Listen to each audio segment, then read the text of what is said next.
The others looked in that direction. Annie and La'ona could see a kind of fear and worry on Jeff's face and even the robots. This car had caused this state. Megán stopped and got out of the car.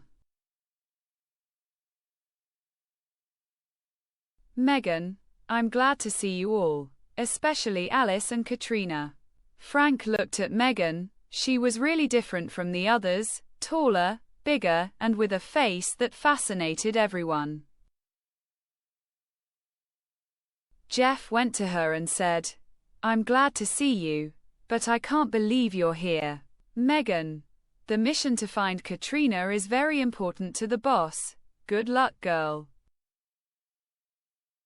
The boss set up my double because of you and asked me personally to take care of Jeff and his group, so that they can find you without any trouble.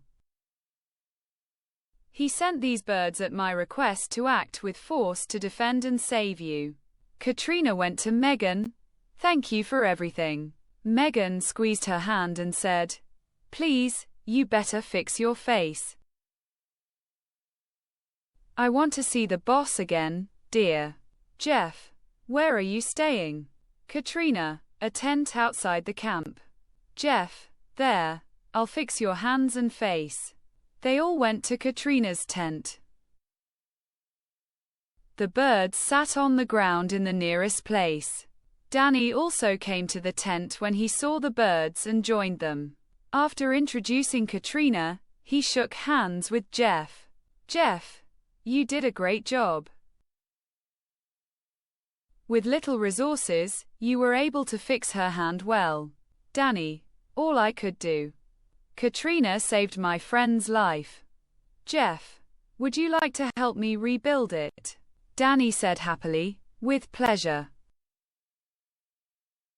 He started to move Katarína's supplies and body parts into the tent with Jeff, Leon, and Jack.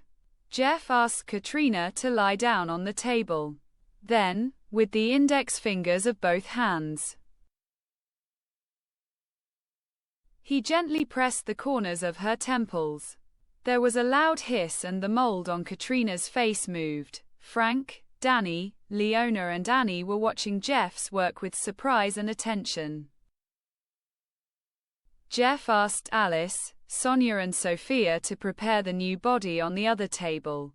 Jeff slowly removed the silicone mold with a laser and placed the new face in its original place. When the mold was firmly in place, Jeff pressed on those 2 points again. Jeff, now move your eyes and facial features. Katarína started blinking and moving her pupils. She moved her lips and mouth in a laughing, screaming, smiling and angry manner. Jeff nodded, looked at the second table. Their work was also finished. Even the clothes had been put on the new body. Jeff, are you ready? Katarína, yes. Jeff first made a laser cut across her neck, and then, by pressing on the sides of her neck, severed the head. He went with the head to the second table.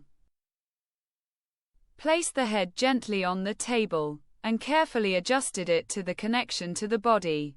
With a click, the head connection was established. Jeff, start yourself. Katarína remained motionless for a while. Jeff, move your hands and fingers.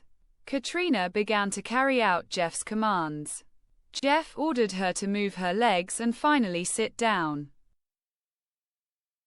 She sat down on the table. Jeff, are you okay? Katarína, no. Jeff stood up from the table and said, get up. Katarína stood up and walked a few steps, looked at Jeff. Jeff nodded in satisfaction. Alice. Welcome. Everyone applauded her. Frank looked at Katarína's former headless body. Now that her face had been completely reconstructed, she looked more beautiful than ever.